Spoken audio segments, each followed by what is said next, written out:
Là, bon, du koy améliorer parce que yoruloo le contrôle. C'est dans le processus électoral que le dialogue bi ñëpp mën ci ñëw bokk.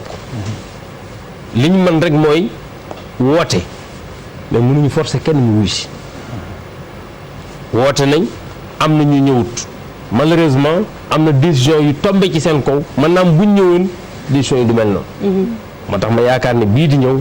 dinañ ñëw mais loo leen di tontu parce que ñoom ñi ngi wax ni élection yi jàpp nañ ne dañu ko jalgati dem nañu bëgg indaale fi ay documents ku ci mel ni Barthélémy Dias bi mu fi ñëwee keroog ay documents la indi ci tontu bi nga xam ne tontu ngeen leen ko. tontu naa ko. point par point mi ngi ko doon démonter mais lan nga leen di wax tey comme toog na. moom Bart nga tudd c'est-à-dire du Bart tontu ma ko directement. mais damaa gis ci livre blanc bi seen candidat génne moom li mu waxoon ci page Facebook am mi ngi ci biir livre blanc bi. ma boole leen ñoom ñaar noircir. mais moom ñëwaat na indiwaat ay tontu ci plateau bi. lan mooy tontu lu mu leen tontu ak benn étude bu am solo ay points yu am parce que c'est des accusations. bu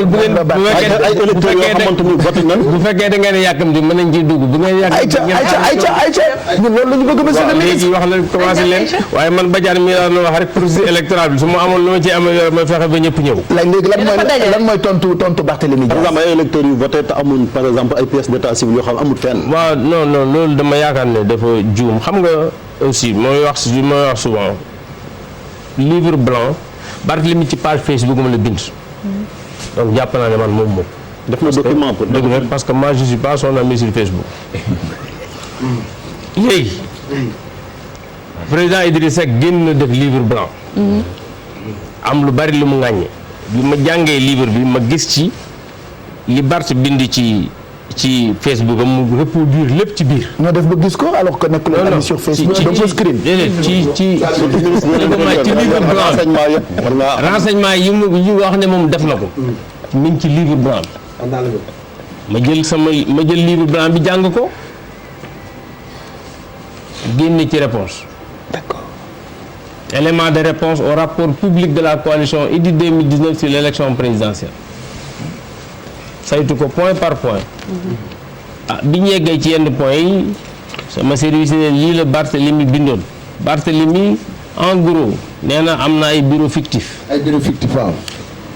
nee na am na ay bureau fictif nee na am na ay code fictif. dafa xaw a far mu ñàkk sens. code fictif bi ma ko defee classement bi. ma gis ci benn boo xam ne bii sama dëkk la concerné Linguère 699 mooy code Linguère ñun ñi waa Linguère yëpp Barthélémy ne ñun suñ numéro d'identité normalul parce que code bi baaxul te ñun ci lañ mas a wote man ma juddoo ba léegi Linguère waa boo laaj bu ne bu dee góor 699 la porte carte d'identité tàmbali ba carte d'identité nekk basang ba néga ni bu dee jigéen 699 donc les 14 000 et quelques de nés à Linguère nee na seen carte d'identité c'est fictif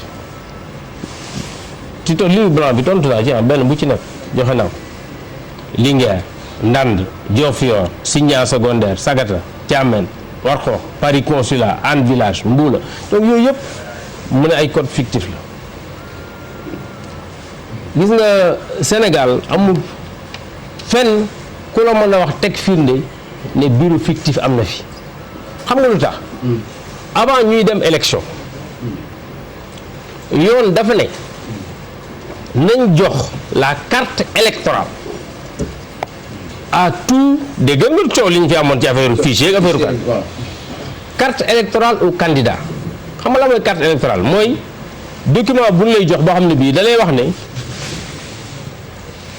région sangam département sangam commune sangam lieu de vote bureau de vote jox adresse jox sax classe ba mu ne bu fekkee ci classe la ne c'est-à-dire que bu ñu la jëlee Linguère dañ lay wax que ne bureau de vote par exemple numéro 4 boo xam ne bii man ci lay voté ci carte électorale bi dañ lay wax sax ci ban classe la nekk ci école bi c'est-à-dire y a l'implantation physique.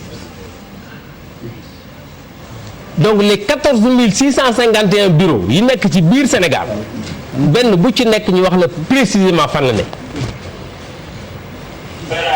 loolu la ngay jël jël information bi jox ko tous les responsables de candidats ndax loolu moo leen di mën a permettre ñoom suñu amee loolu xam ne am nañ 14 651 bureaux benn bu ci nekk war nañ faa yóbbu kenn pour mu teewal leen fa parce que bu ñu ko amul duñu xam ku ñuy yóbbu fan la donc bureau fictif xaju fi.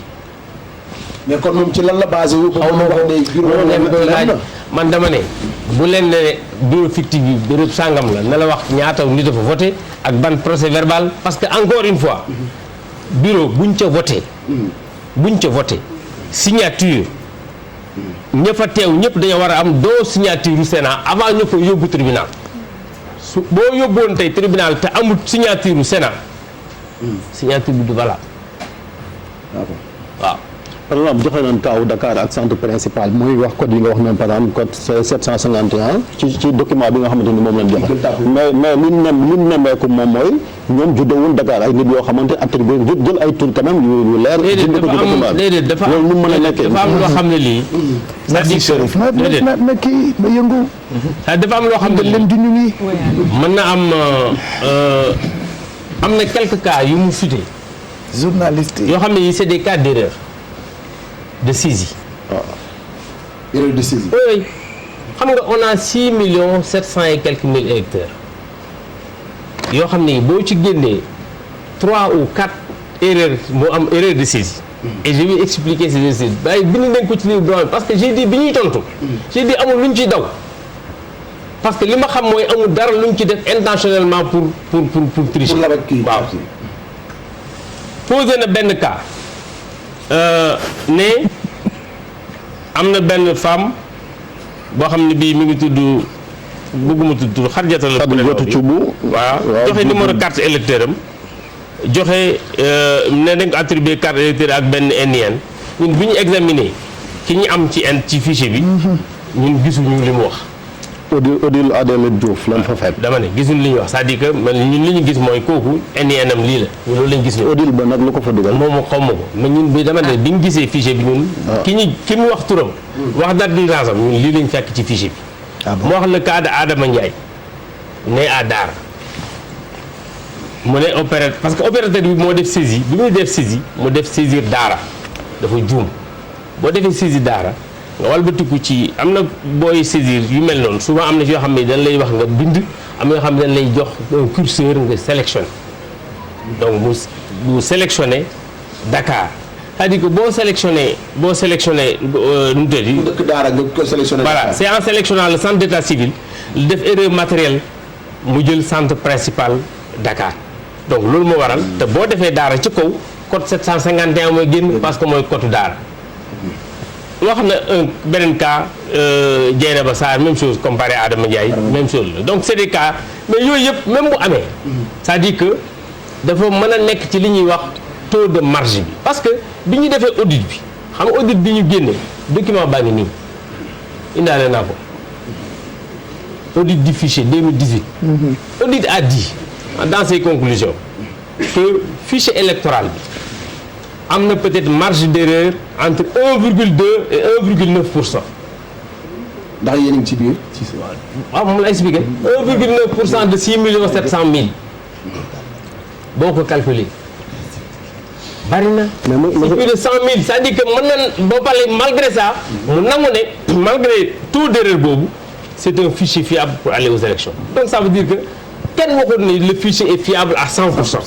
donc mën na am ay erreurs tout simplement yenn yi c'est des erreurs de saisie yenn yi am na ci yoo xam ne ba léegi sax corrigé guñ ko audit dafa ñëw ak 38 recommandations. mais carte biométrique monsieur le ministre yaa ngi koy am sur la base quand même d'une pièce d'état civil tey pièce d'état civil ci ngay amee carte bi mais quand même étude bu Barthélémy bi ñoom li mu wane moom mooy par exemple gis nañ ay carte d'identité yoo xamante ni maanaam numéro bi moo antérieur à la création par exemple du centre d'état civil. dégg loolu muy lu garaaw. dégg dans le fichier électoral il a parlé du cas de Abbas Ndao Abbas Ndao le centre a le code 755 Abbas Ndao léegi Médina lañ ko rattaché. nekkul Gueule Tapée. mais déglu la Abbas Ndao Médina lañ ko rattaché dans le fichier il y a 64 487 électeurs yoo xam ne seen centre d'état civil Abbas Ndao la parmi eux am na 59 000 yoo xam ne c'est des registres antérieurs à 96 avant ñuy créer commune nu Médina. Abass Ndao bi mën a dépendrul ci maire yi Fass Gueule Tapée Colobane ci centre d'état civil bi. Abass Ndao actuellement dégguma ne la moom li mu wax dama ne moom ce qu'il a dit simplement dafa ne le centre Abass Ndao avec le matricule actuellement rattaché à la commune de la Médina a existé bel et bien avant la création de cette commune. c'est-à-dire que exemple bu mu ci jël bu ne indil nañ ko contre exemple wane les éléments preuve à l'appui dans le fichier lii moo ci ne vraiment c'est vrai que léeg-léeg dafa ba amee ku nekk day jéem a expliquer. Monsieur le ministre, man ci distribution carte yi laa lay